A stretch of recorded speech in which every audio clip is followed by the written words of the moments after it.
the end of the day with Ray. Hello, my friends. Well, today I'm bringing David Gibbons on, and David Gibbons is the Director of Business Communications for RT Media, but he does have a new title because RT Media was purchased by a company called ComExposium, and ComExposium is the 5th largest exposition company in the world, and David Gibbons is the foremost leader, understands the space about imaging supplies. He puts on the largest show globally in Zhuhai, China every year. It's called the RE/MAX Summit. I've had the pleasure to speak at that twice in person and this last year virtually. David, how are you doing? It's great to have you on the end of the day with Ray. Thanks for the opportunity, Ray. It's always good to catch up, and this time I'm a guest on your program, so thank you very much. Well, I appreciate having you. You know, David, I got to be honest with you. As this pandemic started to take off, back in, March time frame of last year, we heard some of the lawsuits that were going on in the European market where HP was kind of pushing some kind of firmware or something and wouldn't let people use, alternative supplies. And then here I am, I'm on your blog, and Tricia Judge, and she's the executive director for ITC, Imaging Technology Council. She's the lawyer that's really kind of helps. Actually, she's brought some stuff to the Supreme Court and won around this space. But, I'm reading this article where they're kind of doing it again. So my question is HP going to, continue to try to control 100% of the supplies that go into printers? Or are they ever just going to let, 25 or 30% of the users buy alternative products? What's going on with HP? Well, we don't know. And, I'd like to ask you what's going on with HP, with Xerox and everything else. I'm not sure if the board there is really switched on and thinking about their consumer. They're very concerned about their shareholders, of course. But, as you know, Ray, they use a razor and blade model for printers and cartridges. So the money, the revenue, the profits, all are all there related to the printer cartridges. So they're wanting to sell a $100, $200 printer cartridge and make their money on that. They certainly don't make the money on the printing devices. So in a market where, the volumes are declining, and particularly with this pandemic, they've declined even further.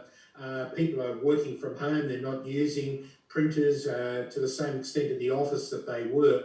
Then they're saying, well, how can we grow our market share? Oh, over there, the aftermarket has 10% of the colour market and up to 30% of monochrome. Let's go and claw that market back again. Well, so they send these little, firmware updates down online, and consumers aren't even aware of what's happening, and it updates the technology with the printer and the cartridge talking to each other, and there's all sorts of malware and all sorts of concerns as to why they should be updating the firmware, but at the same time, they're locking out a third-party cartridge from being used in that printing device. Well, you know what? Here's something I want to ask you. At the same time, they talk about how they're the green company. Send back your cartridges. So, maybe I need to get an expert that understands this piece, but are they actually remanufacturing their own cartridges, or are they just throwing them in a landfill somewhere and calling themselves the green company? That could be a whole other episode. There are a number of companies that are taking the empty cartridges, even the ones that are shipped back to HP, and they are, they're regenerating those. They're making those into all sorts of other plastic products and whatever. Some toners are able to be used as a resin in a tar or a bitumen. Lexmark did that really well in their own parking lot, but HP is recycling, but not in the sense of reusing the product back as a printer cartridge again. Well, it just seems to me that it's never changed. That the amount of non-OEM toner has really never changed over the years. Black and white, it's been between 25 and 30%. Color, it's around 10, and it's just let people buy what they want.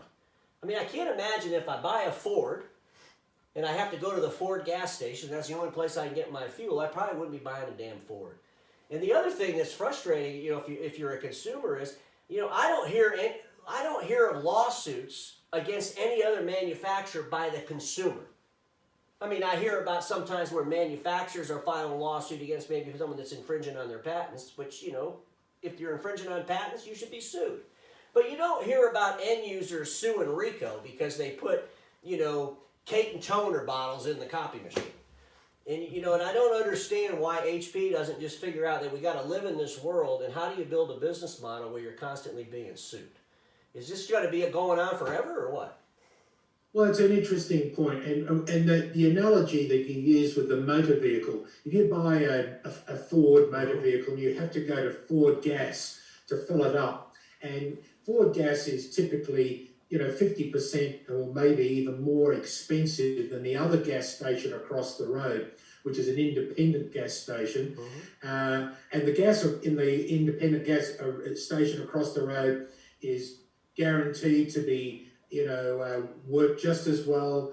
Then why wouldn't you want to be able to go and use that? Now, some people like to use the replacement parts on a vehicle that are the genuine brand, Sure. and all the rest of it. That's 80% of the market. They like to use the branded parts and all the rest of it. But what happened to choice? What happened to the ability to be able to, do what you want to be able to do with the device? Now that I've bought it, I want to use it the way I want to use it. Well, especially when the Supreme Court's already ruled on it.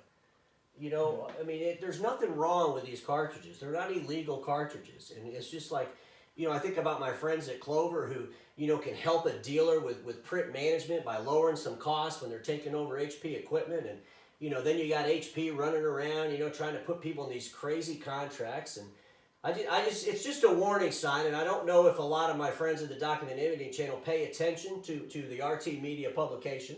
I mean, you guys have, 37,000 subscribers. That thing's written in 5 languages, international languages. I did a count the other day, and you published about 60 of my articles in your magazine, so thanks a lot for that. And, sometimes I'll Google my name and I'll see it in a foreign language, so it's kind of cool, the story, and then, of course, my name's there. But how's it going with the Com Expo? What's going to be different for RT Media? What are your plans now that you've merged with this other company?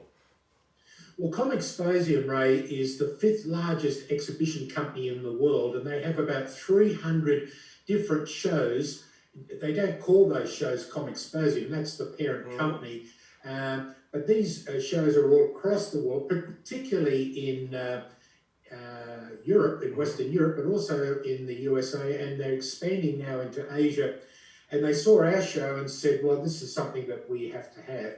And so they've come on board, and in the last 2 years, there's been an acquisition process, and they are now our new owners of the RT brand. But RT, which used to stand for Recycling Times, but it's not just about recycling anymore. There's all sorts of other imaging products as well that are available. So,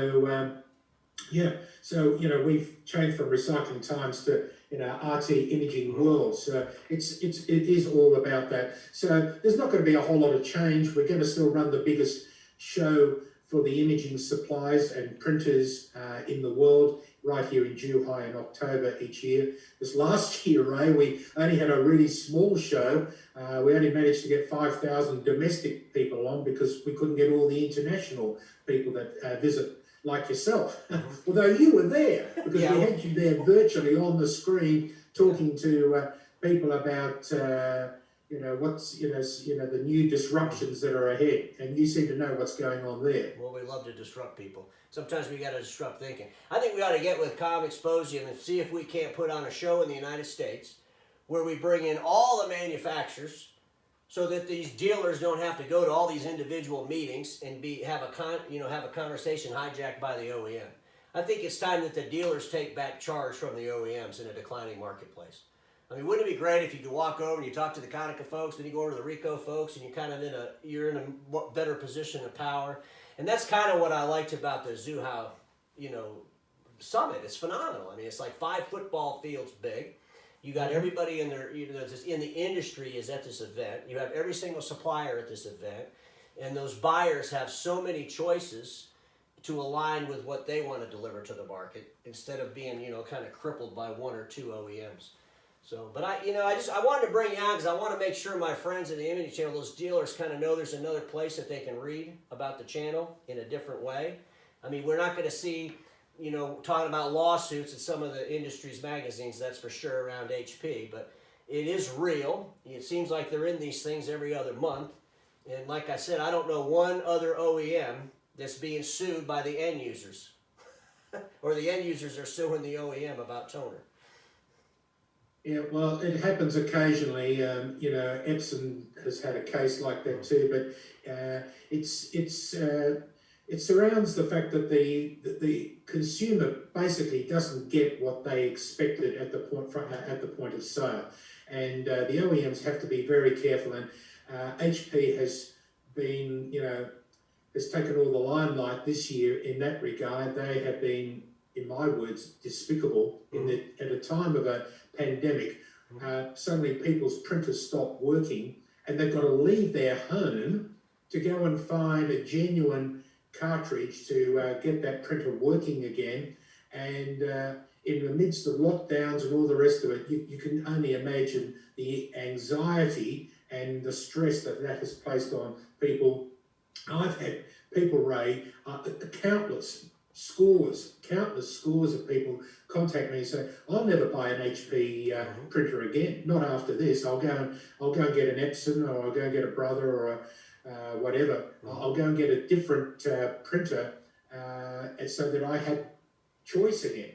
Well, you know, I think it's important to be clear that, you know, businesses have to make a profit and they have to make money. But in all reality, I go back to this: since printers were born, there's been alternative supplies for those printers. It's never exceeded 30% or 10% in the color world. Why can't we just leave it alone and let people be happy? You know, I mean, it's just insanity to me. I don't know the customer service logic when your customers are suing you. You know, I did a satire on it. I said they're going to have to build a help desk for customers to call for legal advice around their printer. And it's just pure insanity. We just want to get a print when we need it until we don't need to print anymore. David, is there anything you want to add before we end? And I want to have you back on again.